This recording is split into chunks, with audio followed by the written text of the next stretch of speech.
الرحمن الرحیم نحمدہ ونصلی علی رسولہ الکریم اما بعد۔ سیرت النبی صلی اللہ علیہ وسلم کا ہمارا نیا درس ہے، اس میں آپ کو خوش آمدید۔ اور آپ سے جیسے میں ہمیشہ ہر درس کے شروع میں یہ گزارش کرتا ہوں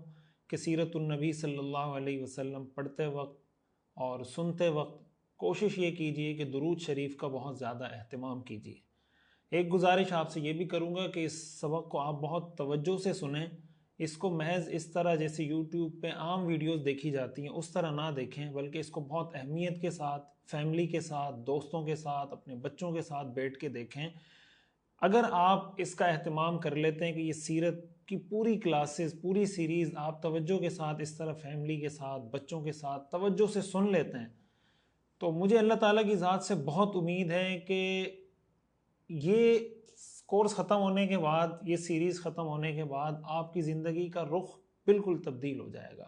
آپ کو پتہ چلے گا کہ ہمارے پیغمبر صلی اللہ علیہ وسلم کی زندگی کیا تھی، اور شاید پچھلی زندگی پر افسوس ہو کہ یہ مجھے بہت پہلے سیکھ لینا چاہیے تھا۔ اس لیے میری آپ سے گزارش ہے کہ کلاس کو توجہ سے سنیں، پوری کلاس سنیں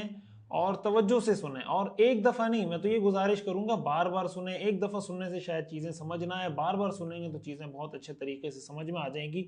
اور ظاہر ہے کہ سیرت کی کلاس ہے، اس میں میں آپ کو لطیفے نہیں سنا سکتا، اس میں میں آپ کو اس انداز سے دلچسپ نہیں بنا سکتا۔ میں نے آپ کو سیرت پہ فوکس رکھ کے ساری چیزیں پڑھانی ہیں،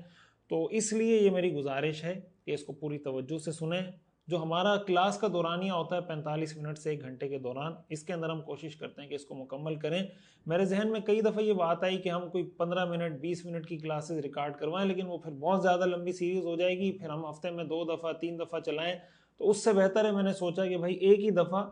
ایک کلاس ہفتے میں چلے، اور ہفتے میں 1 گھنٹہ آپ مختص کر لیں کہ بھائی ہفتے میں 1 گھنٹہ میں نے سننا ہے، تو آرام سے آپ سن سکتے ہیں۔ آج کی جو ہماری کلاس ہے بہت دلچسپ ہے۔ اس میں حضور علیہ السلام کے والدین حضرت عبداللہ، حضرت آمنہ، آپ کے دادا عبد المطلب، آپ کے دادا ہاشم، ان کا بہت تفصیلی تعارف، اسی طرح حضرت عبداللہ اور حضرت آمنہ کا نکاح کیسے ہوا، پھر حضور علیہ السلام کی ولادت، اور اس ساری تفصیل کے ساتھ انشاءاللہ ہم آگے بڑھیں گے،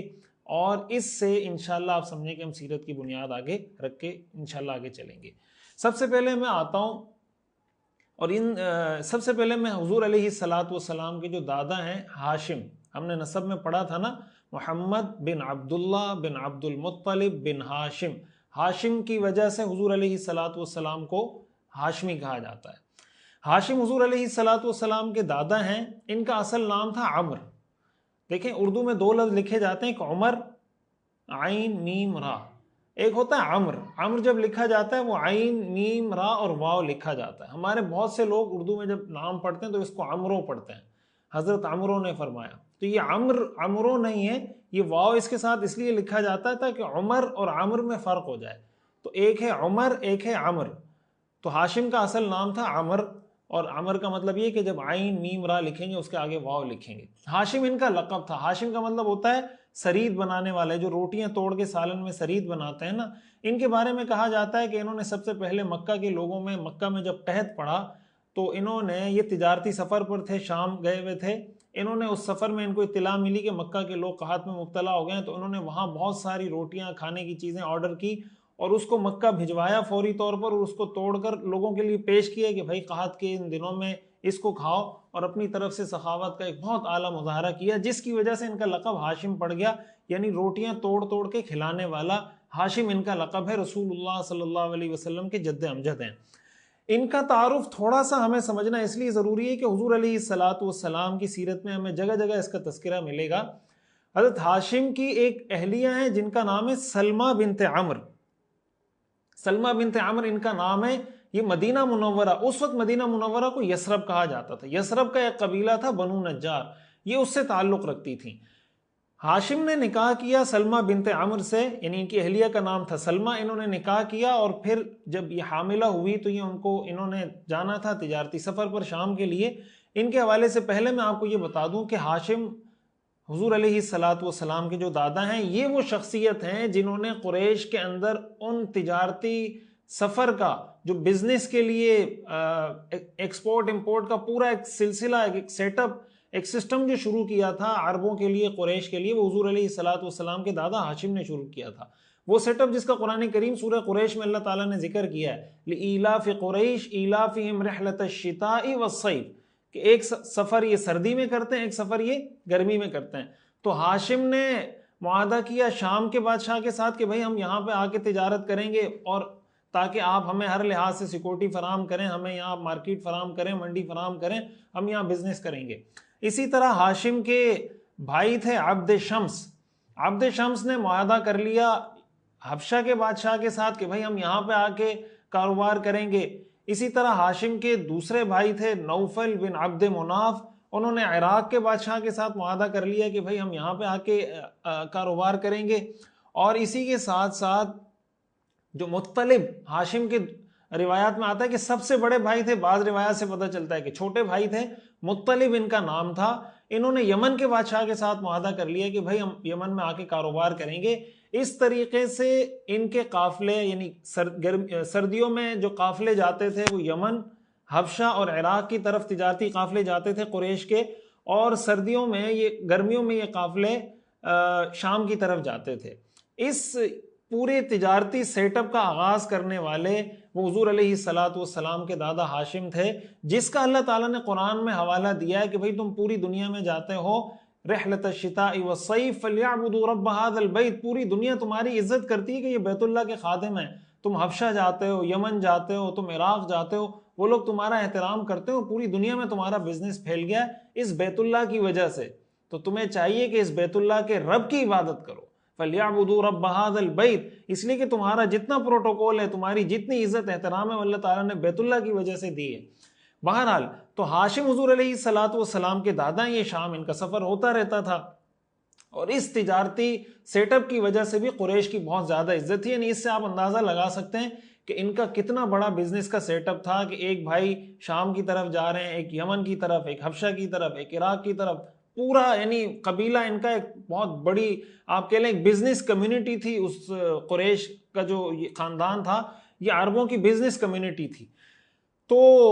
انہوں نے شادی کی، ہاشم نے سلمہ بنت عمرو النجاریہ، یہ بنو نجار کی تھی، انہوں نے شادی کی اور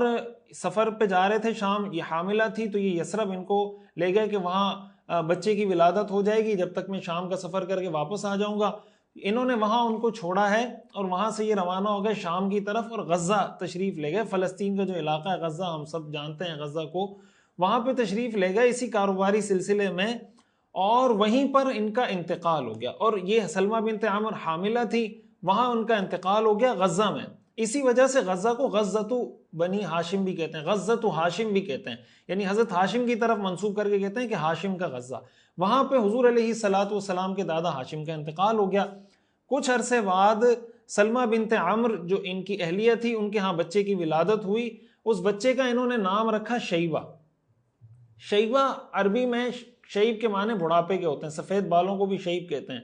ان کا نام شیبہ اس لیے رکھا، مورخین نے لکھا ہے کہ ان کے سر میں سفید بال تھے، یعنی پیدائشی طور پر ان کے سر کے بال، بہت سارے بال سفید تھے، تو اس وجہ سے بچے کا نام ہی رکھ دیا شیبۃ الحمد. اس سے یہ بھی معلوم ہوتا ہے کہ ہمارے ہاں بھی بہت سارے لوگ آپ کو ایسے ملیں گے، بچے ملتے ہیں 10 سال 15 سال 20 سال کے، کہ آپ ان کے بال دیکھیں تو ان کے بال سفید ہو رہے ہوتے ہیں، یا آدھا سر سفید ہے آدھا کالا ہے. تو اس سے یہ پتہ چلتا ہے کہ یہ مسئلہ اس زمانے میں بھی رہا ہے، کسی کے بال سفید ہوتے تھے. تو ہمارے ہاں ہو سکتا ہے ریزن کچھ ہو، اس زمانے میں ریزن کچھ ہو. بہرحال یہ چیزیں معاشرے میں اور تاریخ میں ہمیں مختلف مواقع پہ ملتی ہیں. بہرحال انہوں نے نام رکھا شیبۃ الحمد، اور یہ بچے کی پرورش کرتی رہی ان کی والدہ، اور ہاشم کا تو وہاں انتقال ہو چکا تھا. بعد میں مکہ مکرمہ میں نے آپ کو بتایا ہاشم کے بھائی تھے مطلب. بعض روایت کے مطابق ان کے بڑے بھائی تھے، بعض روایت کے مطابق ان کے چھوٹے بھائی تھے. یہ اپنے اس بھتیجے کو لینے کے لیے مدینہ آئے، یثرب آئے کہ بھائی میں اپنی بھابھی سے بچے کو لے جاؤں، ظاہر ہے ہمارا بچہ ہے، ہم نے اس کی پرورش وغیرہ کرنی ہے، اس کو لے کے جانا ہے. تو یہ وہاں پر آئے اور ان کو ساتھ مکہ مکرمہ لے کر آ گئے. ان کا نام تھا مطلب، ہاشم کے بھائی کا نام تھا مطلب. چونکہ یہ شیبۃ الحمد ہر وقت، یہ جو شیبہ تھے حضرت ہاشم کے بیٹے، یہ ہر وقت اپنے چچا کے ساتھ مطلب کے ساتھ گھومتے رہتے تھے، تو عربوں نے ان کا نام رکھ دیا عبد المطلب. عبد المطلب کا لفظی ترجمہ ہے مطلب کا غلام. تو یہ چونکہ ہر وقت ان کے ساتھ ہے اس وجہ سے ان کا لقب پڑ گیا عبد المطلب. یہ حضور علیہ الصلوۃ والسلام کے وہ دادا ہیں جو حضرت عبداللہ کے والد ہیں, محمد بن عبداللہ بن عبد المطلب. تو یہ حضرت عبد المطلب کا تعارف ہے. یہ مدینہ منورہ سے حضور علیہ الصلوۃ والسلام کی نسبت کو اس لیے بھی سمجھنا ہے کہ تاریخ کی کتابوں میں ہمیں یہ بات بہت کثرت سے ملتی ہے, جگہ جگہ آپ پڑھیں گے کہ حضور علیہ الصلوۃ والسلام کا ننیال تھا, یہ حضرت عبداللہ کا ننیال تھا. بعض اوقات یہ کہہ دیا جاتا ہے حضور کا ننیال تھا, بعض اوقات کہہ دیا جاتا ہے حضرت عبداللہ کا ننیال تھا. تو مورخین نے, سیرت نگاروں نے اس بات کی وضاحت کی کہ یہ حضور علیہ الصلوۃ والسلام کا ننیال کیسے تھا. یہ ننیال ایسے تھا کہ یہ عبد المطلب کا ننیال تھا, اور پھر عبد المطلب کی وجہ سے حضرت عبداللہ کا ننیال تھا, اور پھر حضرت عبداللہ کی وجہ سے حضور علیہ الصلوۃ والسلام کو گویا مدینہ منورہ سے, یثرب سے حضور علیہ الصلوۃ والسلام کا اس طریقے سے بہرحال ایک خاندانی رشتہ اور خاندانی تعلق قائم ہو جاتا ہے. اب آتے ہیں حضور علیہ الصلوۃ والسلام کے والد حضرت عبداللہ کے تعارف کی طرف, اور پھر ہم اس کے بعد آئیں گے کہ حضرت آمنہ اور حضور علیہ الصلوۃ والسلام کے والد حضرت عبداللہ کا نکاح کیسے ہوا تھا. حضور علیہ الصلوۃ والسلام کا ایک لقب ہے ابن الذبیحین, یعنی آپ کو کہا جاتا ہے کہ آپ ان دو لوگوں کے بیٹے ہیں جن کو ذبح کیا گیا, یا آپ یہ کہہ لیں جن کو ذبح کیا جانا تھا. آپ ان دو لوگوں کے بیٹے ہیں, ان میں سے ایک حضرت اسماعیل ہیں اور ایک آپ کے والد حضرت عبداللہ ہیں. حدیث میں آتا ہے کہ ایک عربی شخص آپ کے پاس آیا اور آپ کو کہنے لگا یبن الذبیحین. ذبیح عربی میں کہتے ہیں جس کو ذبح کیا جاتا ہے, اور ابن عربی میں کہتے ہیں بیٹے کو.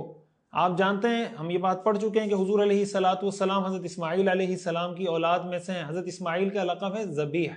ذبیح اللہ, یعنی وہ جن کو اللہ کے لیے ذبح کیا جانا تھا, اللہ تعالیٰ نے ان کو بچایا, تو حضرت اسماعیل کا لقب ہے ذبیح.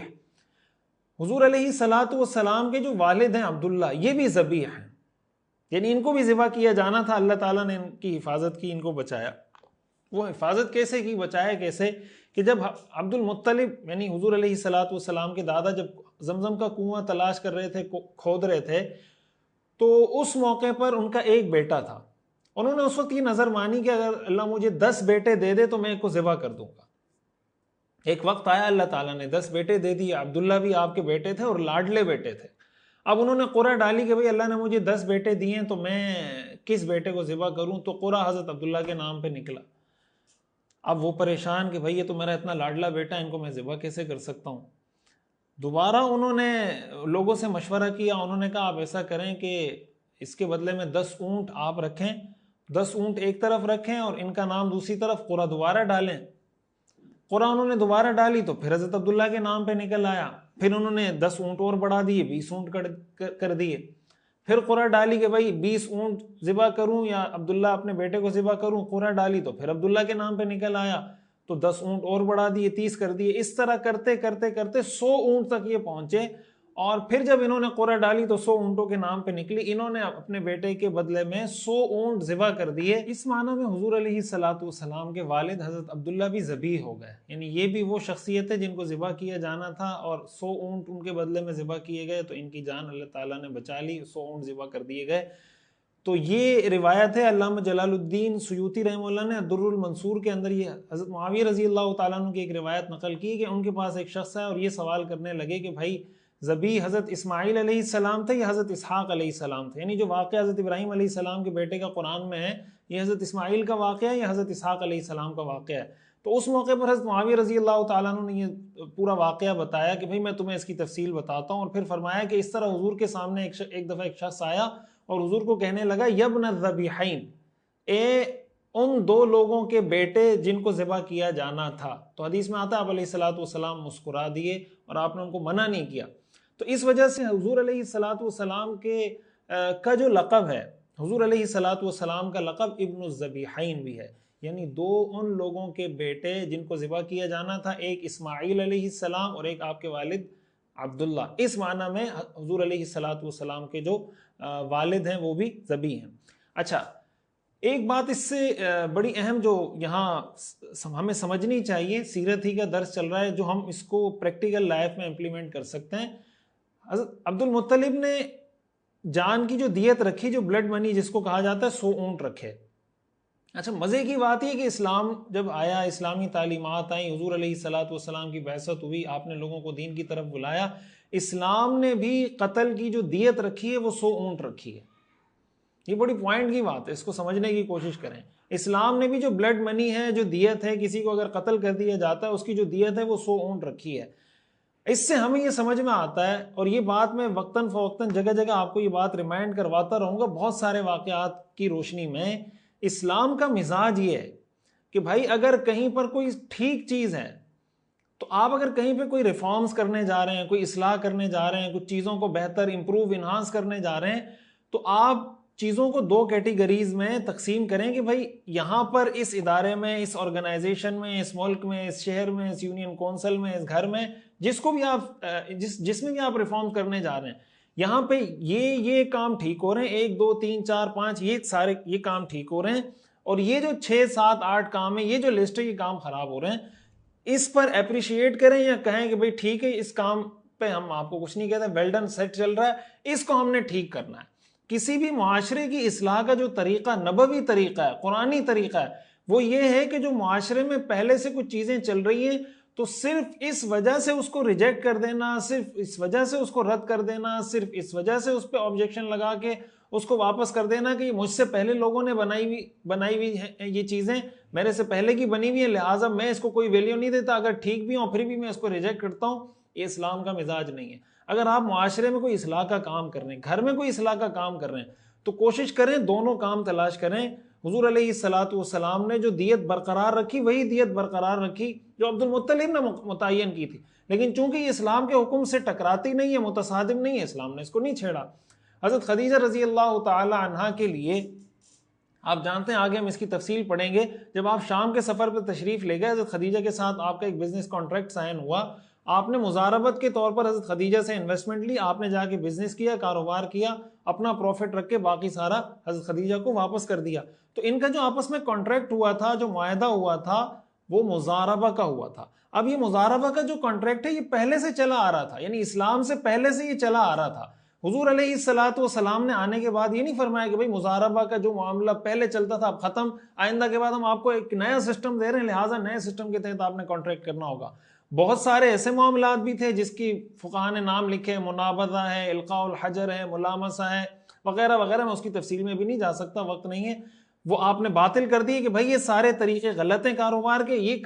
یہ جو طریقے ہیں یہ ٹھیک ہیں۔ اس سے یہ معلوم ہوتا ہے کہ کہیں پر بھی اگر آپ کوئی بہتری لانے کی کوشش کرتے ہیں، سیرت سے ہمیں یہ معلوم ہوتا ہے، اسلام کا مزاج ہمیں یہ معلوم ہوتا ہے کہ سب چیزوں کو یک لخت بیک جنبش قلم سب پہ کراس نہ لگائیں کہ سب کچھ غلط ہے، جو ٹھیک ہے اس کو اپریشیٹ کریں، اس کو ٹھیک قرار دیں، جو غلط ہے اس کی اصلاح کی کوشش۔ اسے ایک اصول ہمارے سیاسی کارکنوں کے لیے، ہماری جو پولیٹیکل ورکرز ہیں ان کے لیے ہمیں سمجھ میں آتا ہے۔ ہمارے سیاسی کارکن جب کسی ایک پولیٹیکل پارٹی کو سپورٹ کر رہے ہوتے ہیں تو ہمارا طرز عمل، ہماری قوم کا رویہ یہ ہے کہ میری پارٹی کا لیڈر 100% ٹھیک ہے، اور جو میری اگینسٹ پارٹی ہے، میرے لیڈر کے اگینسٹ جو پولیٹیکل لیڈر ہے، وہ 100% غلط ہے۔ یہ جو طرز عمل ہے یہ اسلام کا مزاج نہیں ہے۔ اسلام ہمیں اس چیز کا درس دیتا ہے کہ بھائی ٹھیک کو ٹھیک کہیں، غلط کو غلط کہیں۔ اگر آپ کا پولیٹیکل لیڈر اچھا کام کر رہا ہے اس کو سپورٹ کریں، اگر آپ کی اگینسٹ پولیٹیکل پارٹی کا کوئی لیڈر اچھا کام کر رہا ہے، آپ ووٹ اس کو نہیں دیتے، آپ نہیں دینا چاہتے کسی وجہ سے، نہ دیں، لیکن اس کے ٹھیک کام کو غلط مت کہیں۔ تو جو ٹھیک کام کر رہا ہے اس کو ٹھیک کہیں، جو غلط کام کر رہا ہے غلط کہیں۔ قرآن کریم میں اللہ تعالیٰ نے ہمیں اس کا حکم دیا ہے، کونوا قوامین بالقسط شہداء للہ، کہ بھائی انصاف کی بات کرو، انصاف کی بات کے لیے کھڑے ہونے والے بنو، ولو علی انفسکم، اگرچہ تمہارے اپنے خلاف ہی وہ گواہی کیوں نہ جا رہی ہو، اب الوالدین، تمہارے والدین کے خلاف کیوں نہیں جا رہی ہو، اب الاقربین، تمہارے رشتہ داروں کے خلاف کیوں نہیں جا رہی ہو۔ تو بھائی اگر اپنی ذات کے خلاف گواہی دینی پڑے، شریعت کہتی ہے دو، اگر انصاف اسی میں والدین کے خلاف دینی پڑے تو شریعت کہتی ہے دو، یہ گواہی اگر حق وہی ہے۔ تو اگر کسی پولیٹیکل لیڈر، کوئی سیاسی رہنما ہے اور آپ اس کو سپورٹ کرتے ہیں، آپ اس کو ووٹ دیتے ہیں، ایکس وائی زی کوئی بھی ہے، وہ وداؤٹ اینی ایکسیپشن انسان ہے، ہر انسان سے اچھے کام بھی ہو سکتے ہیں، غلط کام بھی ہو سکتے ہیں، تو غلط کو غلط کہیں اور صحیح کو صحیح کہیں، یہ اسلام کا مزاج ہے۔ اور جب معاشرے میں یہ مزاج مسلمانوں میں پیدا ہوتا ہے، اس سے معاشرے میں بہتر انقلاب، بہتر تبدیلی اور معاشرہ اور قومیں آگے کی طرف بڑھتی ہیں۔ اب ہم آتے ہیں حضرت آمنہ اور حضرت عبداللہ کے نکاح کی طرف کہ حضرت آمنہ اور حضرت عبداللہ کا نکاح کیسے ہوا۔ یہ بات ہم پہلے آپ کو بتا چکے ہیں، ہم سن چکے ہیں کہ حضرت آمنہ قبیلہ بنو زہرہ سے تعلق رکھتی تھیں، اور بنو زہرہ یہ بھی عرب کا ایک مشہور قبیلہ تھا، اور حضرت آمنہ بہت ہی قابل احترام خاتون تھی اپنے قبیلے کی، اور ان کے والد وہب اپنے قبیلہ بنو زہرہ کے سردار تھے۔ اور حضور علیہ الصلاۃ والسلام کے جو دادا ہیں عبد المطلب، وہ قریش کے سردار تھے۔ حضور علیہ الصلاۃ والسلام کے والد کے ساتھ ان کے بارے میں تاریخ میں آتا ہے کہ بہت سی خواتین، بہت سی لڑکیاں ایسی تھیں جو ان سے نکاح کرنے میں انٹرسٹڈ تھیں۔ خود ورقہ بن نوفل کی بہن کے بارے میں آتا ہے کہ انہوں نے حضرت عبداللہ کو خود آفر کی کہ میں تم سے نکاح کرنا چاہتی ہوں، اور اس کی وجہ مورخین نے یہ لکھی ہے کہ وہ پڑھی لکھی سمجھدار خاتون تھی۔ انہوں نے پچھلی کتابوں میں یہ پڑھ رکھا تھا کہ یہ وہ زمانہ ہے جس میں کسی نبی نے مبعوث ہونا ہے، اور جو عرب لوگ تھے نا، ان کی قیافہ شناسی بڑی مشہور تھی۔ یہ لوگوں کو چہرے سے دیکھ کے پہچان جاتے تھے، پاؤں دیکھ کے بندے کا نسب بتا دیتے تھے کہ یہ فلاں کا بیٹا ہے، فلاں کا، پورا خاندان اس کا بتا دیتے تھے۔ تو ان کو حضور علیہ الصلاۃ والسلام کے والد کے چہرے میں یہ محسوس ہوتا تھا کہ شاید یہ وہ شخصیت ہیں جن کی نسل میں اللہ تعالیٰ اس زمانے کے نبی کو اور قیامت تک کے لیے خاتم النبیین جو بن کر آئیں گے ان کو اللہ تعالیٰ اس شخصیت کی نسل میں پیدا کرے گا۔ تو انہوں نے ان کو آفر کی، لیکن اور بھی خواتین نے آفر کی، لیکن انہوں نے کہا کہ میں اپنے والد کی مرضی کے بغیر ظاہر ہے کہ میں کوئی ڈیسیجن نہیں لے سکتا۔ عبد المطلب کو انہوں نے بتایا، تو عبد المطلب نے ان کو کہا کہ بھائی میں تمہاری شادی آمنہ بنت وہب سے کرنا چاہتا ہوں۔ حضرت عبد المطلب آئے اپنے بیٹے کے رشتے کے لیے حضرت آمنہ کے والد وہب کے پاس، یہ بھی قبیلے کے سردار تھے، اور ان سے درخواست کی کہ بھائی میں اپنے بیٹے کے رشتے کے لیے آیا ہوں۔ تو انہوں نے وہ درخواست، وہ جو پروپوزل تھا وہ ایکسیپٹ کیا، اور اس طریقے سے حضرت آمنہ کا حضرت عبداللہ سے نکاح ہوا۔ اور اسی موقع پر عبد المطلب نے جو حضرت آمنہ کے والد ہیں وہب کے دوسرے بھائی تھے جن کا نام تھا وہیب، ان کی بیٹی کے لیے ان کی بیٹی کے لیے پروپوز کر دیا کہ بھائی میں آپ کی بیٹی سے نکاح کرنا چاہتا ہوں۔ یعنی وہب کی بیٹی کا رشتہ اپنے بیٹے کے لیے مانگا، اور وہیب کی بیٹی کا رشتہ اپنے لیے مانگ لیا کہ بھائی میں آپ کی بیٹی سے نکاح کرنا چاہتا ہوں۔ ان کی بیٹی کا نام تھا حالہ۔ تو اسی موقع پر اپنے بیٹے کا رشتہ کروایا، اور اسی موقع پر عربوں میں آپ جانتے ہیں کہ ایک سے زیادہ شادیوں کا رواج تھا، وہ شادیاں کرتے تھے۔ تو انہوں نے نکاح کیا حالہ سے، وہیب کی بیٹی سے، اور حضرت عبداللہ کا نکاح کروایا وہب کی بیٹی حضرت آمنہ سے۔ اور حضرت عبد المطلب کے جو بیٹے ہیں نا، حضور علیہ الصلاۃ والسلام کے چچا ہیں حضرت حمزہ، حضور علیہ الصلاۃ والسلام کے چچا ہیں، آپ جانتے ہیں غزوہ احد میں شہید ہوئے۔ حضور علیہ الصلاۃ والسلام کے یہ چچا حضرت عبد المطلب کی انہی اہلیہ سے جو وہیب کی بیٹی تھی۔ اس معنی میں حضور علیہ الصلاۃ والسلام کا جو حضرت حمزہ کے ساتھ رشتہ ہے، تو حضرت حمزہ حضور علیہ الصلاۃ والسلام کے چچا بھی ہیں، اس لیے کہ حضرت عبداللہ کے بھائی ہیں، اور آپ کے خالہ زاد بھی ہیں۔ اور تیسرا رشتہ حضرت حمزہ کا حضور کے ساتھ ہی کہ آپ کے رضاعی بھائی بھی ہیں۔ آگے ہم پڑھیں گے اس کی تفصیل کہ حضور علیہ الصلاۃ والسلام کو جن خواتین نے دودھ پلایا ان میں ایک خاتون ابو لہب کی باندی تھی ثویبہ نے حضور علیہ الصلاۃ والسلام کو بھی دودھ پلایا تھا، حضرت حمزہ کو بھی دودھ پلایا تھا۔ اس معنی میں حضرت حمزہ حضور علیہ الصلاۃ والسلام کے چچا بھی ہیں، اسی معنی میں وہ حضور علیہ الصلاۃ والسلام کے رضاعی بھائی بھی ہیں دوسری نسبت سے، اور تیسری نسبت سے وہ حضور علیہ الصلاۃ والسلام کے خالہ زاد بھائی بھی ہیں، اس لیے کہ حضور علیہ الصلاۃ والسلام کی والدہ اور حضرت حمزہ کی والدہ یہ آپس میں چچا زاد بہنیں ہیں۔ اس معنی میں حضور علیہ الصلاۃ والسلام کے خالہ زاد بھائی بھی بنتے ہیں۔ تو اس موقع پر حضرت عبد المطلب آئے، حضرت آمنہ نے اپنے بیٹے کا پیغام نکاح دیا، اور اس طریقے سے ان کا وہاں پر نکاح ہو گیا۔ اس سے ہمیں جو بات سمجھ میں آتی ہے ایک کہ خاندانی لوگوں کا جو نکاح کا رشتہ کرانے کا یا بچیوں کا رشتہ کرنے کا جو طریقہ ہوتا ہے وہ ارینج میرج کا ہوتا ہے۔ یہ ہمارے ہاں جو بعض اوقات لو میرج، ظاہر ہے کہ جب انسان کوئی لڑکا لڑکی نکاح کرتے ہیں تو وہ لو میرج تو ہو ہی جاتی ہے، اللہ تعالیٰ محبت پیدا کر دیتا ہے۔ وَمِنْ آيَاتِهِ أَنْ خَلَقَ لَكُم مِّنْ أَنفُسِكُمْ أَزْوَاجًا لِتَسْكُنُوا إِلَيْهَا وَجَعَلَ بَيْنَكُم مَّوَدَّةً وَرَحْمَةً، اللہ تعالیٰ مودت، الفت، محبت پیدا کر دیتے ہیں۔ اور اگر کسی کوئی لڑکا لڑکی ہیں وہ ایک دوسرے کو پسند کرتے ہیں، تو اس کا بھی جو خاندانی لوگوں کا طریقہ ہمیشہ سے رہا ہے، اسلام سے پہلے سے بھی جو طریقہ رہا ہے وہ یہی رہا ہے۔ آگے جا کے میں اس کو مزید تفصیل سے بتاؤں گا کہ حضرت خدیجہ اور حضور علیہ الصلاۃ والسلام کا نکاح کیسے ہوا تھا، حضور علیہ الصلاۃ والسلام نے کیسے اپنے چچا کو انوالو کیا، حضرت خدیجہ نے کس طریقے سے اپنے چچا کو انوالو کیا۔ ہمیشہ سے خاندانی لوگوں کا طریقہ یہ رہا ہے کہ اگر کوئی لڑکا کسی لڑکی سے نکاح کرنا چاہتا ہے یا کوئی لڑکی کسی لڑکے کو پسند کرتی ہے، اس کا طریقہ یہ ہوتا ہے کہ وہ اپنے والدین کو، اپنے سرپرستوں کو انوالو کرتے ہیں کہ بھائی میں فلاں سے شادی کرنا چاہتا ہوں یا فلاں سے شادی کرنا چاہتی ہوں، اس کے والدین جاتے ہیں اور آپس میں سرپرست اور والدین بیٹھ کر ڈیسائیڈ کرتے ہیں کہ بھائی ہمارا بیٹا، ہم اپنے بیٹے کے لیے آپ کی بیٹی کا رشتہ مانگنے کے لیے آئیں، اور اس طریقے سے سارے معاملات کو لے کے چل رہے ہوتے ہیں۔ یہ ہمارے ہاں جو بعض اوقات لو میرج کے نام پر یا عشق و محبت کے نام پہ جو لڑکا لڑکی براہ راست ایک دوسرے سے تعلق قائم کر لیتے ہیں یا دوستیاں بڑھانا شروع کر دیتے ہیں اور پھر اس نکاح کی طرف جاتے ہیں اور والدین کو، سرپرستوں کو، سب کو بائی پاس کر رہے ہوتے ہیں، یہ طرز عمل شریعت کے مزاج کے بالکل خلاف ہیں اور اس کے بہت زیادہ نقصانات ہیں معاشرے میں۔ اس طرح کے رشتے اگر آپ اس کو ڈیٹیل میں جائیں تو بہت کم ریشو آپ کو ملے گا جو کامیاب ہوتے ہیں۔ وجہ اس کی ہے کہ جب کسی لڑکی کے پیچھے اس کے والدین سرپرست ہوں اور لڑکے کے پیچھے بھی اس کے والدین اور سرپرست ہوں تو ایک دوسرے کے پیچھے پورے خاندان کھڑے ہوتے ہیں، لڑکی کا بھی پورا خاندان ہے، لڑکی کا بھی پورا خاندان ہے۔ اب اگر لڑکے نے کوئی گڑبڑ کی، اس کو پتا ہے کہ لڑکی کا پورا خاندان سامنے کھڑا ہے، لڑکی نے گڑبڑ کی، اس کو پتا ہے لڑکے کا پورا خاندان سامنے کھڑا ہے، تو یہ بڑے تمیز سے چل رہے ہوتے ہیں۔ اللہ تعالیٰ نے یہ نظام بنایا ایسا، یہ خاندان اللہ نے بنائے اس لیے ہیں، لیکن اگر والد کو آپ نے سائڈ پہ کر دیا، چچا کو سائڈ پہ کر دیا، بھائی کو سائڈ پہ کر دیا، تو کل تو وہ لڑکا جس طریقے سے لڑکی سے کھیلنا چاہے گا وہ کھیلے گا، اس کو کوئی روکنے والا تو نہیں ہے۔ بھائی بھی آپ کو کہے گا بھائی تم نے خود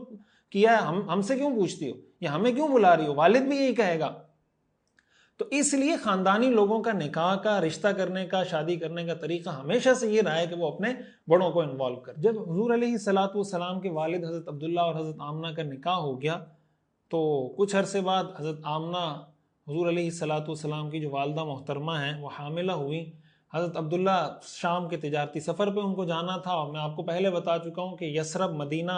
یعنی مکہ سے جب آپ شام جانا چاہتے ہیں تو مکہ سے آپ شمال کی طرف، نارتھ کی طرف جائیں گے تو پہلے مدینہ آئے گا، پھر اس کے بعد شام آئے گا۔ تو وہ یثرب بھی گئے۔ یثرب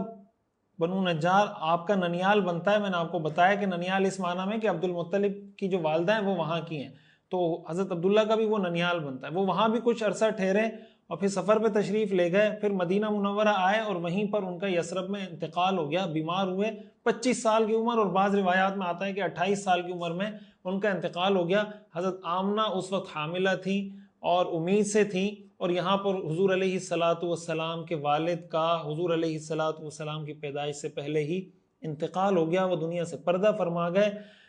اور حضور علیہ الصلوۃ والسلام اپنی پیدائش سے پہلے ہی یتیم ہو گئے۔ رسول اللہ صلی اللہ علیہ وسلم جو اللہ کے محبوب تھے،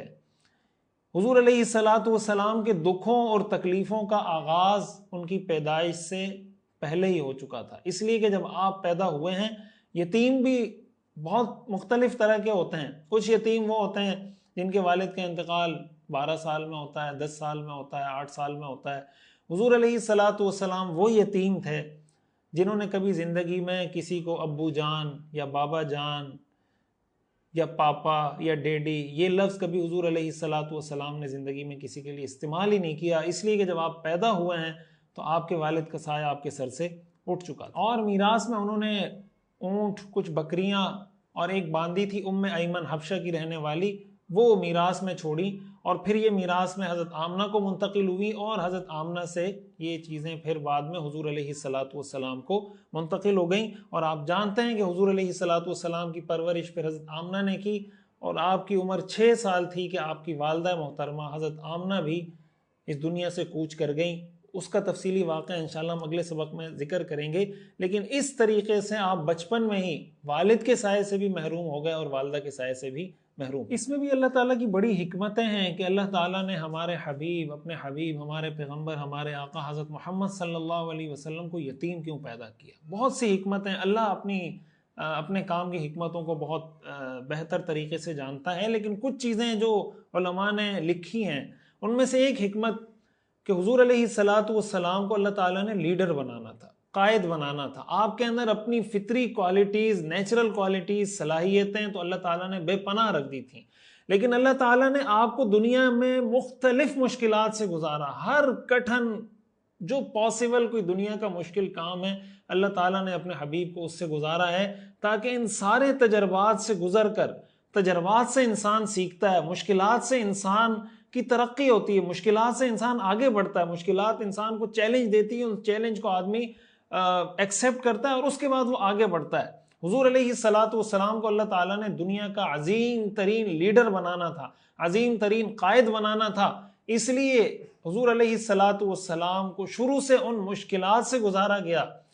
کہ جو مشکلات کسی بھی انسان پر دنیا میں آ سکتی ہیں وہ ساری مشکلات حضور پر آ گئیں، تاکہ کل کوئی یہ نہ کہے کہ بھائی ان کو ہماری مشکلات کا کیا پتہ۔ جیسے آج کل ہمارے حکمران ہیں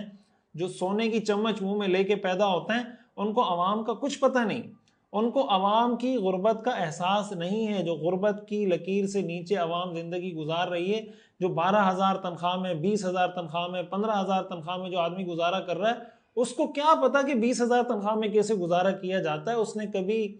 کبھی اس کے وہم و گمان میں یہ چیز نہیں گزری کہ 20,000 میں کیسے گھر چلایا جاتا ہے۔ حضور علیہ الصلوۃ والسلام ایسے لیڈر تھے جنہوں نے مشکلات برداشت کی، لوگوں کے مسائل کو آپ سمجھتے تھے، اس وجہ سے پھر جب آپ نے رہنمائی کی تو جو رہنمائی آپ نے کی دنیا میں کوئی اور لیڈر، کوئی اور قائد اس طریقے سے رہنمائی نہیں کر سکتا۔ دوسرا اہم سبق جو ہمیں اس سے ملتا ہے وہ یہ ملتا ہے کہ کبھی بھی کسی آدمی کو اس وجہ سے مایوس نہیں ہونا چاہیے کہ اگر وہ یتیم ہے، وہ غریب ہے، وہ کسی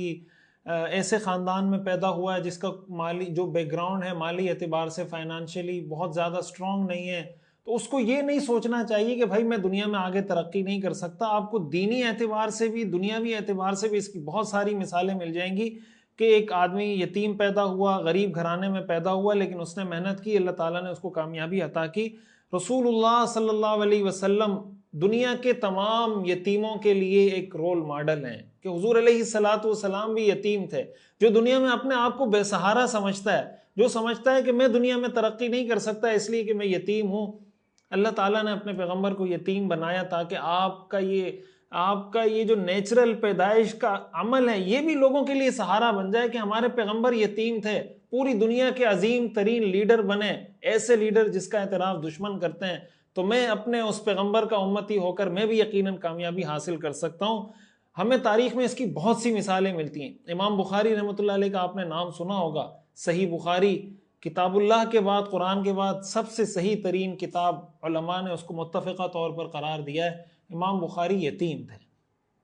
امام احمد بن حنبل رحمۃ اللہ علیہ کا آپ نے نام سنا ہوگا، فقہ حنبلی کے امام ہیں، مسلمانوں کی فقہ کے موجد ہیں، فقہ حنبلی کے امام ہیں، وہ یتیم تھے۔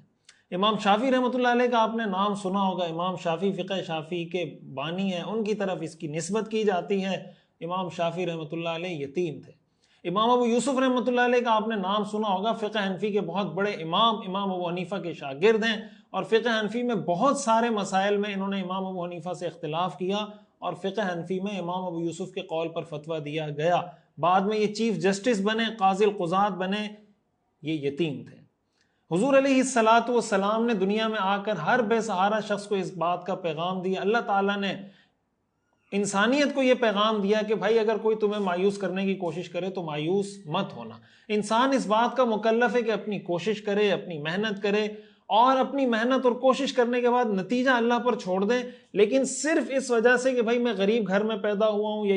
میں یتیم ہوں، یا یہ مسئلہ ہے، یا یہ مسئلہ ہے، میں آگے نہیں بڑھ سکتا۔ یہ حضور علیہ الصلوۃ والسلام کی یتیمی کی جو حکمتیں تھیں ان میں سے ایک بہت بڑی حکمت یہ تھی کہ انسانیت کو سہارا ملے۔ ہمارے ہاں ایک بات کی جاتی ہے، ضمناً میں یہ بات عرض کر دوں، شاید ایلن مسک کی بات ہے یا بل گیٹ، کہ بھئی اگر آپ غریب پیدا ہوئے ہیں تو آپ کا قصور نہیں، لیکن اگر آپ غریب مرتے ہیں تو آپ کا قصور ہے۔ یہ بات شرعی نقطہ نظر سے غلط ہے۔ ممکن ہے کہ آپ غریب پیدا ہوں، غریب مریں، آپ کا قصور نہ ہو۔ یہ بھی ممکن ہے کہ آپ غریب پیدا ہوں، غریب مریں، آپ کا قصور ہو۔ اگر آپ غریب پیدا ہوئے، آپ نے محنت کی، لیکن اللہ کی تقدیر غالب آ گئی اور آپ پیسہ نہ کما سکے، اس میں آپ کا کیا قصور ہے؟ اور اگر آپ غریب پیدا ہوئے اور آپ نے محنت نہیں کی، آپ محنت کر سکتے تھے، پیسہ کما سکتے تھے حلال طریقے سے، لیکن آپ نے نہیں کمایا، تو ممکن ہے آپ اس کو کہیں کہ بھئی اس کا قصور ہے کہ یہ پیسہ کما سکتا تھا، اس نے نہیں کمایا۔ لیکن مطلقاً یہ بات کہہ دینا کہ بھئی غریب پیدا ہوا، غریب مرا، اس کا مطلب یہ ناکام آدمی ہے، اللہ کی نظر میں ناکامی اور کامیابی کا معیار یہ نہیں ہے۔ اللہ کی نظر میں کامیابی اور ناکامی کا معیار جنت اور جہنم ہے۔ من زحزح عن النار وادخل الجنت فقد فاز۔ اللہ فرماتے ہیں جو جہنم سے بچا لیا گیا، جنت میں داخل کر دیا گیا، وہ کامیاب۔ اور ایک حکمت اس میں یہ بھی ہو سکتی ہے، علماء نے لکھا ہے کہ بھائی کل حضور علیہ الصلوۃ والسلام کو کوئی یہ تانا نہ دے سکے کہ بھائی یہ سب کچھ ان کو ان کے والد نے سکھایا ہے، ان کے دادا نے سکھایا ہے۔ تو والد کا انتقال تو پہلے ہی ہو گیا، 6 سال کی عمر میں والدہ کا انتقال ہو گیا، 12 سال کی عمر میں دادا کا انتقال ہو گیا، تو کوئی یہ تانا نہ دے سکے کہ بھائی یہ والد کا سکھایا ہوا ہے یا دادا کا سکھایا ہوا ہے یا والدہ کا سکھایا ہوا ہے. اللہ تعالیٰ نے یہ سارے جو دنیاوی ایک سہارے ہوتے ہیں اللہ تعالیٰ نے یہ سب لے کر اپنے حبیب صلی اللہ علیہ وسلم کی خود کفالت کی تاکہ دنیا کو یہ پتہ چلے کہ اس شخصیت نے جو پیغام دنیا کو دیا ہے وہ اللہ کا پیغام ہے. وما ينطق عن الهوى ان هو الا وحی یوحى. یہ اپنی طرف سے کوئی بات نہیں کرتے، اگر یہ کوئی بات کرتے ہیں تو یہ وحی ہے جو ان کی طرف کی جاتی ہے. اور اسی کے ساتھ ساتھ یہ فرق لوگوں کی نظر میں ملحوظ رہے کہ دنیاوی منصب، شہرت، پیسہ، پروٹوکول کی وجہ سے جو عزت ملتی ہے اور دین کی وجہ سے، دین کی نسبت سے جو عزت ملتی ہے اس میں فرق کیا جا سکے. دین کی نسبت سے ملنے والی عزت اور دنیا، پیسہ اور دنیاوی پروٹوکول اور مناصب کی وجہ سے جو ملنے والی عزت ہے اس میں فرق کیا جا سکے. دین کی وجہ سے اللہ تعالیٰ انسان کو جو عزت دیتا ہے اس کی حیثیت بہت بڑھ کر ہے اس عزت سے جو انسان کو دنیا کی وجہ سے، دنیاوی مناصب کی وجہ سے ملتی ہے. اس سے کئی گنا بڑھ کر ہے وہ عزت، وہ مقام، وہ حیثیت جو اللہ تعالیٰ کسی کو دین کی وجہ سے عطا کرتے ہیں. اللہ تعالیٰ نے اپنے حبیب صلی اللہ علیہ وسلم کو دنیا میں جو مقام، جو عزت، جو مرتبہ، جو حیثیت، جو شان، جو رفعت، جو بلندی عطا کی، یہ سب دین کی نسبت سے تھی، اپنی نسبت سے عطا کی، اور اس نسبت کا کوئی مقابلہ نہیں. اب ہم آتے ہیں حضور علیہ الصلوۃ والسلام کی ولادت کی تاریخ، دن، مہینہ اور سال کی طرف کہ آپ کی ولادت کا سال کون سا تھا، مہینہ کون سا تھا، دن کون سا تھا اور تاریخ کون سی تھی. حضور علیہ الصلوۃ والسلام کی ولادت کے سال کی اگر بات کریں کہ کس سال آپ کی ولادت ہوئی ہے تو مورخین کا تقریباً اس بات پر اجماع ہے، اتفاق ہے کہ حضور علیہ الصلوۃ والسلام کی ولادت عام الفیل میں ہوئی. عام الفیل کا مطلب ہے ہاتھی والا سال، یعنی جس سال ہاتھی والا وہ واقعہ جو سورہ فیل میں اللہ تعالیٰ نے ذکر کیا ہے کہ ابرہہ بیت اللہ کو شہید کرنے کے لیے آیا، اللہ تعالیٰ نے ابرہہ کے لشکر کو تباہ و برباد کر دیا. یہ واقعہ کبھی موقع ملے گا میں اگلی کلاسز میں کبھی کچھ تفصیل سے بتاؤں گا. یہ جو واقعہ تھا یہ عرب میں بہت مشہور ہو گیا، اس لیے کہ بہت ایکسٹرا آرڈینری واقعہ تھا کہ پرندوں کی کنکریوں کی وجہ سے ہاتھی مر گئے. لوگ حیران تھے کس طریقے سے اللہ تعالیٰ نے ابابیل کے ذریعے ہاتھیوں کو تباہ کیا، ابرہہ کے لشکر کو تباہ کیا. حضور علیہ الصلوۃ والسلام کی ولادت اس واقعے کے کچھ روایات میں آتا ہے 50 دن بعد، کچھ روایات میں آتا ہے 55 دن بعد، لیکن اسی سال میں حضور علیہ الصلوۃ والسلام کی ولادت ہوئی ہے، تو اس پر ان کا اتفاق ہے. اور اگر ہم عیسوی کیلنڈر کی بات کریں تو بعض روایات سے معلوم ہوتا ہے کہ وہ اپریل کی 22 تاریخ اور سال 570 عیسوی بنتا ہے. اور بعض روایات سے معلوم ہوتا ہے، جو مصر کے معروف عالم ہیں شیخ محمود پاشا، جو بڑے ماہر ہیں فلکیات کے، ریاضی کے، حساب کے، وہ کہتے ہیں کہ حضور علیہ الصلوۃ والسلام کی ولادت 20 اپریل کو ہوئی اور 571 عیسوی تھی. تو 570 عیسوی یا 571 عیسوی اور 22 اپریل یا 20 اپریل کو آپ علیہ الصلوۃ والسلام کی ولادت ہوئی. تو عیسوی مہینہ اپریل کا تھا، سال عام الفیل تھا، اور 570 عیسوی یا 571 عیسوی. اور زیادہ راجع قول جو معلوم ہوتا ہے تاریخ سے وہ یہ معلوم ہوتا ہے کہ 571 عیسوی میں آپ علیہ الصلوۃ والسلام کی پیدائش ہوئی. ولادت کے مہینے کے بارے میں بھی تقریباً اگرچہ اقوال ملتے ہیں، رمضان کا قول بھی ہے، سفر کا قول بھی ہے، لیکن وہ بہت ضعیف اقوال ہیں. تقریباً تمام سیرت نگاروں کے اس بات پر اتفاق ہے کہ حضور علیہ الصلوۃ والسلام کی پیدائش ربیع الاول کے مہینے میں ہوئی. اب آتے ہیں ولادت کے دن کی طرف کہ آپ کی ولادت کا دن کون سا تھا. یہ بھی صحیح روایات سے ثابت ہے. حضور علیہ الصلوۃ والسلام نے فرمایا کہ میری ولادت پیر کے دن ہوئی. کہ صحیح مسلم کی حدیث ہے، آپ سے پیر کے روزے کے بارے میں پوچھا گیا تو آپ نے فرمایا اس دن میری ولادت ہوئی اور اسی دن میری بعثت ہوئی. اور بعض روایات میں آتا ہے کہ آپ نے فرمایا، یا راوی کو اس میں شک ہے، وہ آپ نے فرمایا کہ اسی دن مجھ پر وحی نازل ہوئی. تو یہ صحیح مسلم کی اس حدیث میں آپ نے فرمایا کہ پیر کے دن میری ولادت ہوئی. اس لیے یہ بات بھی متفقہ ہے، اس پر بھی اتفاق ہے سیرت نگاروں کا، مورخین کا، کہ آپ کی ولادت کا جو دن ہے وہ پیر ہے. یہاں تک آپ کو سمجھ آ گیا کہ بھائی ہاتھی والا واقعہ جب پیش آیا سال وہ تھا 571 عیسوی، ربیع الاول کا مہینہ، اپریل کا مہینہ اور پیر کا دن. اب آ جاتے ہیں قمری تاریخ کی طرف کہ بھائی ربیع الاول کی کون سی تاریخ تھی. یہ ہمارے ہاں بعض اوقات بہت معرکۃ الآراء مسئلہ بن جاتا ہے، اس پہ بڑی بڑے مناظرے، بڑی بڑی بحثیں شروع ہو جاتی ہیں. حالانکہ پریکٹیکل چیزوں کی طرف آنا چاہیے، ان کو ڈسکس کرنا چاہیے کہ کرنے کا کام کیا ہے، ذمہ داریاں کیا ہیں. اس حوالے سے ہمیں مختلف اقوال ملتے ہیں. ایک قول حضرت جبیر بن مطعم رضی اللہ تعالیٰ عنہ، حضرت جبیر بن مطعم رحمہ اللہ کی طرف منسوب ہے کہ حضور علیہ الصلوۃ والسلام کی پیدائش 8 ربیع الاول کو ہوئی. حافظ علامہ ابن عبد البر رحمہ اللہ نے یہ لکھا ہے کہ مورخین کے نزدیک یہی قول صحیح ہے۔ اسی طرح حافظ ابو الخطاب ابن دحیہ، ان کی ایک کتاب ہے التنویر فی مولد البشر النذیر، انہوں نے اسی قول کو ترجیح دی جو جبیر ابن مطعم سے مروی ہے کہ حضور علیہ الصلوۃ والسلام کی پیدائش 8 ربیع الاول کو ہوئی۔ ایک قول 12 ربیع الاول کا بھی ملتا ہے۔ البدایہ والنہایہ میں حافظ ابن کثیر رحمۃ اللہ علیہ نے مصنف ابن ابی شیبہ کی سند کے حوالے سے ایک روایت نقل کی ہے کہ حضرت جابر اور حضرت عبداللہ ابن عباس سے یہ قول مروی ہے کہ حضور علیہ الصلوۃ والسلام کی ولادت 12 ربیع الاول کو ہوئی، لیکن یہ حدیث مصنف ابن ابی شیبہ میں ہم نے بہت تلاش کی، یہ حدیث ہمیں نہیں ملی، اس لیے حضرت عبداللہ ابن عباس اور حضرت جابر کی طرف اس قول کی نسبت ٹھیک نہیں ہے۔ بہرحال ایک قول مورخین کا یہ بھی ہے کہ آپ کی ولادت 12 ربیع الاول کو ہوئی۔ جو زیادہ راجح اور صحیح قول، آپ فلکیات کو دیکھ لیں، یعنی یہ راجح اس سینس میں بھی ہے کہ آپ ظاہر ہے کہ آج کل تو گوگل میں آپ بہت ساری چیزیں جا کے دیکھ سکتے ہیں نا، تو آپ اگر جا کے یہ سرچ کریں کہ 571 عیسوی میں پیر کا دن ربیع الاول کی کون کون سی تاریخ ممکنہ طور پہ بن سکتی ہے، تو اگر آپ اس کے اندر جائیں گے تو آپ کو یہی ملے گا کہ جو بہت سے مورخین نے اس کو راجح قرار دیا کہ حضور علیہ الصلوۃ والسلام کی ولادت 9 ربیع الاول کو ہوئی۔ الرحیق المختوم میں علامہ مبارک پوری رحمہ اللہ نے، اسی طرح نور الیقین کے اندر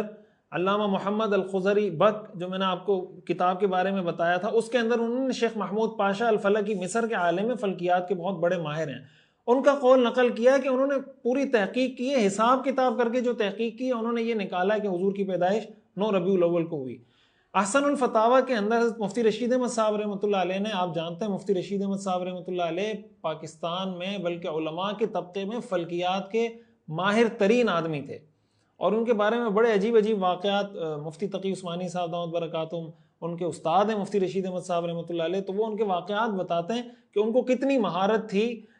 فلکیات میں۔ انہوں نے احسن الفتاویٰ میں اس پہ تحقیق کی ہے، تو انہوں نے بھی ساری تحقیق کر کے جو نتیجہ نکالا ہے وہ یہ نکالا ہے کہ حضور علیہ الصلوۃ والسلام کی پیدائش کا دن 9 ربیع الاول ہے، اور انہوں نے آخر میں یہ بھی کہا کہ بھائی حضرت جبیر بن مطعم سے جو قول منقول ہے 8 ربیع الاول کا، تو جب آپ حساب کتاب کرتے ہیں تو ظاہر ہے کہ جب آپ اتنے پرانے زمانے کے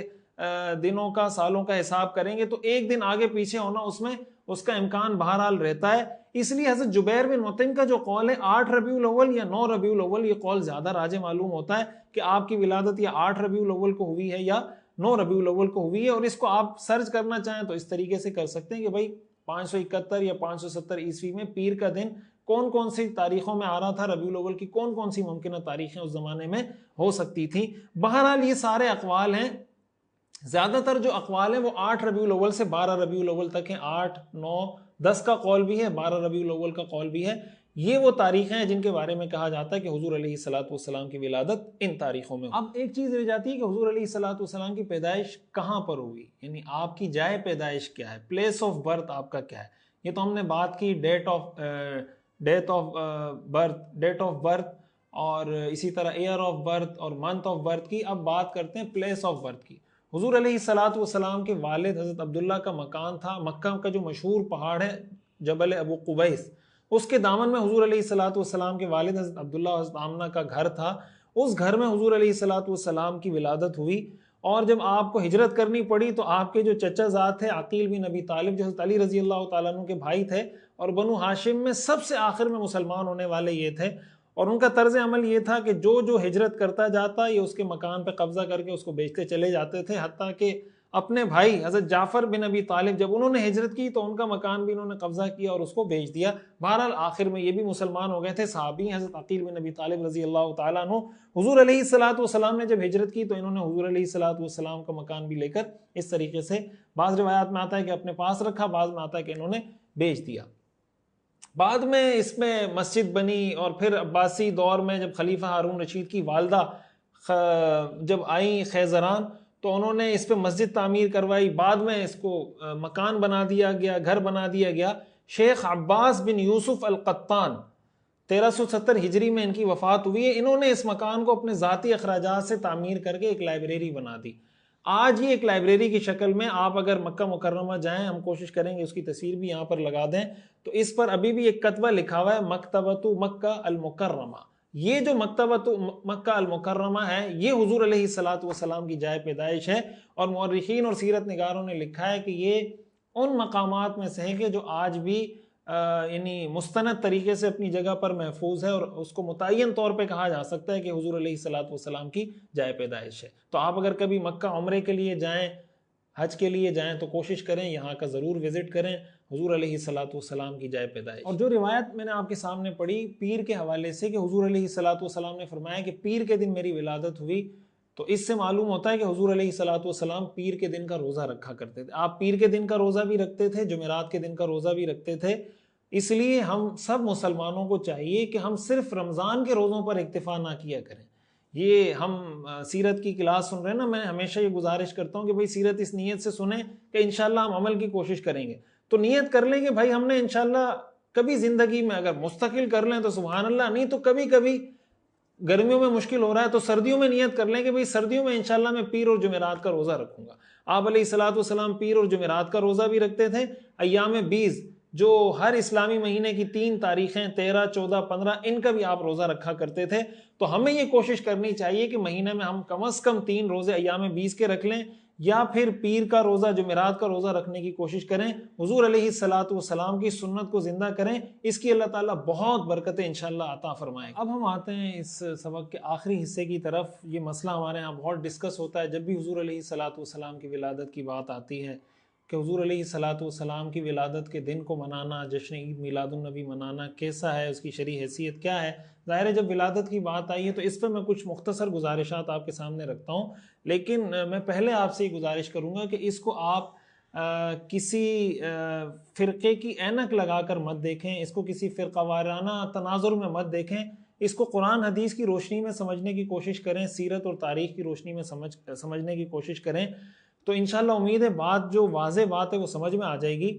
دیکھیں حضور علیہ الصلوۃ والسلام کی جو ولادت کا دن ہے، یہ سیرت جو ہم پوری پڑھ رہے ہیں، کیوں پڑھ رہے ہیں؟ اس لیے کہ ہم جانتے ہیں کہ ہماری زندگی میں کامیابی ہمیں مل نہیں سکتی جب تک ہم اللہ کے رسول کی سیرت کو پڑھ کر سمجھ کر اس پر عمل نہ کریں، ہم کامیاب نہیں ہو سکتے۔ ہماری زندگی کا دار و مدار ہی حضور کی سیرت پر ہے۔ لقد کان لکم فی رسول اللہ اسوۃ حسنہ۔ اسلام کے اندر اللہ تعالیٰ نے جن عبادات کو کسی دن کے ساتھ خاص کیا ہے نا، تو وہ دن اللہ تعالیٰ نے اس امت میں محفوظ رکھے۔ مثال کے طور پر عید الاضحیٰ میں قربانی ہوتی ہے، 10 ذی الحجہ کو قربانی ہوتی ہے، ساری دنیا کے مسلمانوں کو پتہ ہے کہ بھئی قربانی 10 ذی الحجہ کو ہونی ہے، اور اس پر مسلمانوں کا اتفاق ہے۔ 10 ذی الحجہ کو مسلمان قربانی کرتے ہیں اور یہ تاریخ مسلمانوں کے پاس محفوظ ہے۔ 10 محرم کا روزہ آپ سب جانتے ہیں کہ موسیٰ علیہ السلام اور ان کی قوم کو اللہ تعالیٰ نے فرعون سے نجات دی تھی 10 محرم کو، تو وہ اس کی خوشی میں روزہ رکھا کرتے تھے، اس کو سیلیبریٹ کرنے کے لیے روزہ رکھا کرتے تھے۔ تو 10 محرم کی تاریخ کے روزے کی فضیلت ہے، حضور علیہ الصلوۃ والسلام نے بھی اس کی ترغیب دی، آپ نے بھی روزہ رکھا، اور آپ نے فرمایا اگر میں اگلے سال رہا تو میں 9 یا 11 کا روزہ ساتھ رکھوں گا۔ اس سے معلوم ہوا کہ 10 محرم کا روزہ چونکہ اس کی فضیلت تھی، وہ دن تاریخ میں اس وقت بھی محفوظ تھا، آج بھی محفوظ ہے۔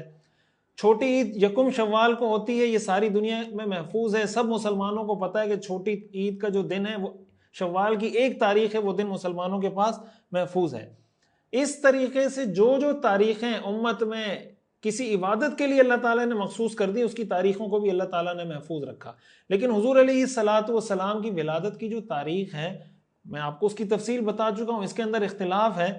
اور صحابہ کرام رضوان اللہ علیہم اجمعین کے دور میں اگر آپ جائیں تاریخ کا مطالعہ کریں تو آپ کو لگے گا کہ اس وقت اس چیزوں کو، یہ جو تاریخ ولادت ہے، ان کو محفوظ کرنے کا کوئی بہت زیادہ اہتمام ان کے اندر موجود نہیں تھا۔ یہی وجہ ہے کہ صحابہ کرام رضوان اللہ علیہم اجمعین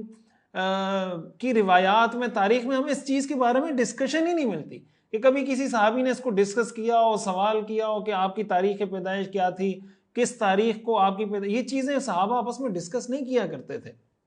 کیوں؟ اس لیے کہ صحابہ کرام کے جو پیش نظر تھا وہ یہ تھا کہ ہم نے اللہ کے رسول صلی اللہ علیہ وسلم کی سنت پر عمل کرنا ہے، ان کی پیروی کرنی ہے، ان سے محبت کا اظہار اصل میں ان کی پیروی کر کے ہم کریں گے۔ وہ ایک شعر ہے نا اردو میں کہ شرط ایماں مصطفیٰ سے والہانہ پیار ہے، شرط ایماں مصطفیٰ سے والہانہ پیار ہے، پیار لیکن پیروی ہے، پیروی دشوار ہے، پیار لیکن پیروی ہے، پیروی دشوار ہے۔ حضور علیہ الصلوۃ والسلام کی سیرت پر، آپ کی سنت پر عمل کرنا یہ اصل آپ علیہ الصلوۃ والسلام سے محبت کا تقاضا ہے۔ صحابہ کرام رضوان اللہ علیہم اجمعین کو اللہ کے رسول سے بہت محبت تھی، لیکن صحابہ میں ہمیں اس چیز کا رواج نہیں ملتا۔ اس سے اگر آگے بڑھیں، حضور علیہ الصلوۃ والسلام کی زندگی کا حقیقت یہ ہے کہ آپ کی زندگی کا ہر دن ایسا ہے کہ اس کو سیلیبریٹ کیا جانا چاہیے۔ جب فتح مکہ ہوا وہ دن ایسا ہے، غزوہ بدر میں فتح ہوئی وہ دن ایسا ہے، غزوہ خندق، غزوہ احزاب، صلح حدیبیہ جب ہوئی، ہر دن ایسا ہے کہ ان کو سیلیبریٹ کیا جا سکتا ہے۔ حضرت عمر رضی اللہ تعالیٰ عنہ نے جب ہجری کیلنڈر کا آغاز کیا، آپ جانتے ہیں کہ انہوں نے اس کا آغاز حضور علیہ الصلوۃ والسلام کی ولادت سے بھی وہ کر سکتے تھے، لیکن حضرت عمر رضی اللہ تعالیٰ عنہ نے ہجری کیلنڈر کا آغاز ہجرت کے واقعے سے کیا، اس لیے کہ مسلمانوں کے لیے ہجرت کا جو واقعہ تھا یہ اسلامی دنیا میں، مسلمانوں کی تاریخ میں ایک ٹرننگ پوائنٹ تھا کہ اللہ تعالیٰ نے ہجرت کے بعد اسلام کو جو عزت عطا کی، جو شان و شوکت عطا کی، تو چونکہ اسلام ایک پریکٹیکل دین ہے، حضرت عمر رضی اللہ تعالیٰ عنہ نے جو ایک میمورینڈم بنایا یا ایک یادگار بنایا، وہ ہجرت کو بنایا کہ مسلمانوں کی تاریخ کا ایک ٹرننگ پوائنٹ ہے، اور اسی سے انہوں نے ہجری کیلنڈر کا آغاز کیا۔ اور اسی کو اگر آپ ایک دوسرے زاویے سے دیکھنے کی کوشش کریں نا، آپ جانتے ہیں یہودیوں کا مقدس دن ہفتہ تھا، عیسائیوں کا مقدس دن اتوار تھا، تو حضور علیہ الصلوۃ والسلام کی پیدائش کا دن بھی پیر ہے۔ اور ویسے بھی اگر آپ ترتیب میں جائیں کہ پہلے ہفتہ تھا پھر اتوار تھا، تو مسلمانوں کا مقدس دن پیر ہونا چاہیے تھا، اس وجہ سے بھی کہ ترتیب میں وہ تیسرے نمبر پر آ رہا ہے، اور حضور علیہ الصلوۃ والسلام اس ترتیب میں ہیں بھی تیسرے نمبر پر۔ اور ویسے حضور علیہ الصلوۃ والسلام کی پیدائش کا دن بھی ہے، لیکن حضور علیہ الصلوۃ والسلام نے مسلمانوں کے لیے جو افضل دن قرار دیا وہ جمعے کے دن کو قرار دیا، پیر کے دن کو قرار نہیں دیا۔ اور پیر کے دن حضور علیہ الصلوۃ والسلام روزہ رکھا کرتے تھے۔ مسلمان اگر کسی دن کو سیلیبریٹ کرنا بھی چاہیں، شریعت میں اس کا جو طریقہ عیدین کے علاوہ شریعت میں جو اس کا طریقہ ہمیں ملتا ہے وہ یہ ملتا ہے کہ اس دن آپ روزہ رکھیں۔ 10 محرم کا دن بنی اسرائیل یہود کے لوگ سیلیبریٹ کرتے تھے، کیوں؟ اس لیے کہ حضرت موسیٰ کو نجات ملی تھی، ان کی سیلیبریشن کیا تھی؟ روزہ رکھتے تھے۔ حضور علیہ الصلوۃ والسلام نے اپنے دن، اپنی پیدائش کے دن کو اگر سیلیبریشن کہا جائے، سیلیبریٹ کیا ہے، تو کس طریقے سے سیلیبریٹ کیا ہے کہ آپ علیہ الصلوۃ والسلام پیر کے دن کا روزہ رکھتے تھے۔ ہم نے بھی اگر حضور علیہ الصلوۃ والسلام کی پیدائش کے دن کو سیلیبریٹ کرنا ہے، سنت سے جو کام ہمیں معلوم ہوتا ہے سیلیبریشن کے لیے، وہ یہ معلوم ہوتا ہے کہ حضور علیہ الصلوۃ والسلام کی پیدائش کے دن ہم روزہ رکھنے کا اہتمام کریں۔ آپ علیہ الصلوۃ والسلام نے پیر کے دن کا روزہ رکھا۔ حضور علیہ الصلوۃ والسلام نے فرمایا، جس نے میری سنت زندہ کی اس نے مجھ سے محبت کی، اور جس نے مجھ سے محبت کی وہ قیامت کے دن میرے ساتھ ہوگا۔ اس لیے اگر حضور علیہ الصلوۃ والسلام کی ولادت کے دن کو منانا ہے تو اس دن کو ایسے منائیں، ویسے منائیں جیسا حضور علیہ الصلوۃ والسلام نے منایا، اور حضور علیہ الصلوۃ والسلام نے اس کو ایسے منایا کہ آپ اس دن روزہ رکھا کرتے تھے۔ ہمیں بھی یہ کوشش کرنی چاہیے، اس سنت کو زندہ کرنا چاہیے، پیر کے دن کے روزے کا اہتمام کریں، اس لیے کہ حضور علیہ الصلوۃ والسلام کی پیدائش کا دن ہے، مہینے میں 4 دفعہ پیر کا دن آتا ہے، تو ہر پیر کو روزہ رکھیں، انشاءاللہ اللہ تعالیٰ اس کا بہت اجر عطا فرمائے۔ اور ایک اور کام جو ربیع الاول میں بھی کیا جا سکتا ہے، وہ 12 ربیع الاول کو بھی کیا جا سکتا ہے، وہ 8 ربیع الاول کو بھی کیا جا سکتا ہے، وہ 9 ربیع الاول کو بھی کیا جا سکتا ہے، وہ ویسے بھی کیا جا سکتا ہے۔ ہم نے جو یہ سلسلہ شروع کیا ہے انشاءاللہ یہ تو پورا سال چلے گا، ربیع الاول میں بھی چلے گا، رمضان میں بھی چلے گا، سارا سال انشاءاللہ سیرت کی بہار ہی بہار ہوگی، حضور علیہ الصلوۃ والسلام کا تذکرہ ہی تذکرہ ہوگا، ان کی سیرت و سنت کو اپنانے کا ایک جذبہ اور ولولہ لے کے ہم یہ سنیں گے، پڑھیں گے، کوشش کریں گے انشاءاللہ۔ اگر کچھ کرنا بھی ہے تو کرنے کا کام یہ کہ حضور علیہ الصلوۃ والسلام کی سیرت کو بیان کیا جائے، حضور علیہ الصلوۃ والسلام کی زندگی کو بیان کیا جائے۔ آپ کیسے شوہر تھے، آپ کیسے سپہ سالار تھے، آپ کیسے حکمران تھے، آپ کیسے بیٹے تھے، آپ کیسے پڑوسی تھے، آپ کیسے رشتہ دار تھے، آپ کا دشمن کے ساتھ رویہ کیسا تھا، دوست کے ساتھ رویہ کیسا تھا، آپ گھر میں کیسے ہوتے تھے، آپ بچوں کے ساتھ کیسے ہوتے تھے، آپ اپنی بیٹی کا احترام، حضرت فاطمہ کا احترام کیسے کرتے تھے، آپ کا اپنے بچوں کے ساتھ، اپنے نواسوں کے ساتھ، نواسیوں کے ساتھ آپ کی محبت کیسے تھی، یہ چیزیں بیان کرنے کی ہیں۔ اس پر سیمینارز منعقد کیے جائیں، اس پہ کورسز منعقد کیے جائیں، اور شبیہ اور ان ساری چیزوں سے پاک اس پہ کوئی اچھی اچھی ڈاکومنٹریز بنائی جائیں، اس پہ کوئی اچھی کوئی پریزنٹیشنز بنائی جائیں بچوں کے لیے، نوجوانوں کے لیے، عورتوں کے لیے۔ یہ سیرت کورس ہم اسی لیے کروا رہے ہیں، اس پیغام کو زندہ کرنے کی ضرورت ہے۔ مسلمان کا کام یہ کہ وہ سیرت کا پیغام لے کر اٹھے اور ساری دنیا میں چھا جائے کہ بھائی میں نے سیرت کا پیغام، اللہ تعالیٰ نے اس دنیا میں انقلاب کے لیے اپنے پیغمبر کو بھیجا تھا، حضور علیہ الصلوۃ والسلام نے دنیا کی تاریخ میں وہ انقلاب برپا کیا جو دنیا میں کبھی کوئی لیڈر برپا نہیں کر سکا اور نہیں کر سکتا۔ یہ پاور اللہ تعالیٰ نے حضور علیہ الصلوۃ والسلام کو عطا کی، اور حضور کے بعد حضور کی امت کو یہ بتایا کہ تمہارے لیے رول ماڈل وہ ہیں۔ اگر تم دنیا میں ڈومینیٹ کرنا چاہتے ہو، اگر تم دنیا میں ترقی حاصل کرنا چاہتے ہو، دنیا کے ظلم کو انصاف میں بدلنا چاہتے ہو، تو حضور علیہ الصلوۃ والسلام کی سیرت کو فالو کریں۔ تو جو کرنے کا کام ہے اس پہ کام کیا جائے، ریسرچ کی جائے، تحقیق کی جائے، محنت کی جائے، لوگوں کو جوڑا جائے۔ اور اسی موقع پر میں آپ سے یہ گزارش کروں گا کہ اس سیرت کا جو ہم نے کورس شروع کیا ہے، کوشش کریں اپنے ساتھ لوگوں کو جوڑیں۔ بھائی دوست کو کہیں یار آپ بھی میرے ساتھ سیرت کا درس سن لیا کریں۔ گھر میں اگر والدہ ہے وہ بچوں کو کہے بیٹا اتوار کے دن ہم نے یہ درس سننا ہی سننا ہے، اگر اتوار کو نہیں سن سکتے کسی اور وقت سنیں گے، لیکن ہفتے میں ایک دن یہ درس ہوتا ہے، یہ ہم نے ضرور سننا ہے۔ آپ گاڑی میں چلتے چلتے یہ سن سکتے ہیں، ایک دفعہ نہیں بار بار سننے کی کوشش کریں۔ 3-4 دوست آپس میں مل کے واٹس ایپ گروپ بنا لیں کہ بھئی ہم واٹس ایپ گروپ بنائیں گے اور ایک دوسرے کو ریمائنڈ کروائیں گے کہ بھئی اتوار کے دن 10 بجے کلاس ہوتی ہے، یہ کلاس ہم نے سننی ہے۔ اس طریقے سے ایک ماحول بنائیں۔ میں آپ کو میں اپنے دل کی جو کیفیت ہے، حالت ہے، وہ میں آپ کو نہیں بتا سکتا کہ مجھے اس بات کا کتنا یقین ہے کہ اگر ہم سیرت پڑھ لیتے ہیں، سمجھ لیتے ہیں، اس کو اپنا لیتے ہیں، آپ یقین کریں ہماری زندگیاں بدل سکتی ہیں، مسلمانوں کے حالات دنیا میں تبدیل ہو سکتے ہیں۔ بس ہماری جو کمی ہے وہ یہ کہ ہم سیرت سے بہت زیادہ دور ہیں۔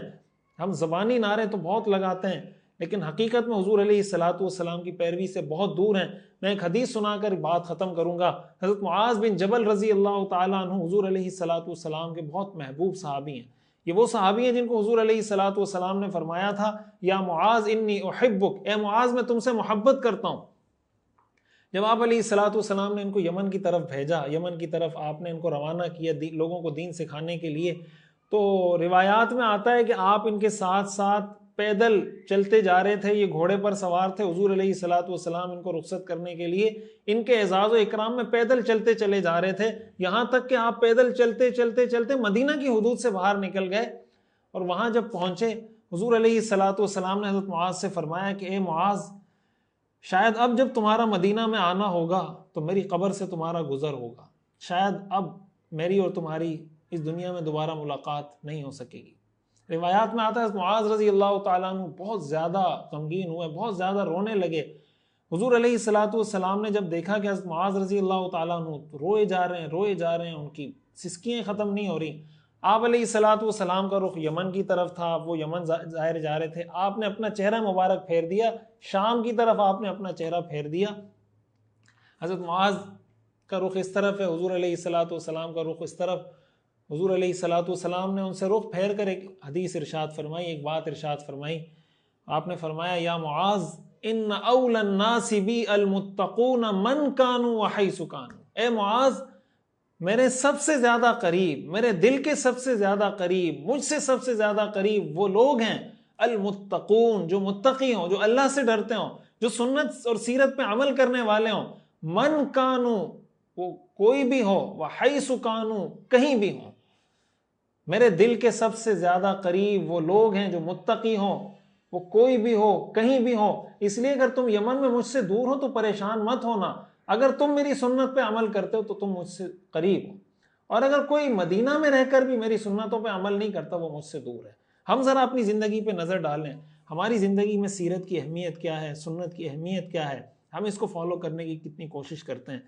یہ محنت ہے، اللہ تعالیٰ اس کو اپنی بارگاہ میں قبول فرمائے، اور اللہ تعالیٰ ہمیں توفیق عطا فرمائے کہ ہم حضور علیہ الصلوۃ والسلام کی سیرت کو پڑھنے والے بنیں، سمجھنے والے بنیں، عمل کرنے والے بنیں اور آگے پھیلانے والے بنیں۔ اللہ تعالیٰ ہم سب کو عمل کی توفیق عطا فرمائے۔ وآخر دعوانا ان الحمدللہ رب۔ سیرت النبی صلی اللہ علیہ وسلم کا مکمل اور جامع اور کمپریہنسو کورس دیکھیے ہر اتوار کی رات 10 بجے پاکستانی وقت کے مطابق ہمارے آفیشیل یوٹیوب چینل مفتی رشید آفیشیل پر۔ اس کورس میں انشاءاللہ آپ اپنے پیغمبر صلی اللہ علیہ وسلم کی مکمل زندگی کے بارے میں جان سکیں گے۔ خود بھی جڑیں، اپنی فیملی کو، بچوں کو، دوستوں کو بھی جوڑیے۔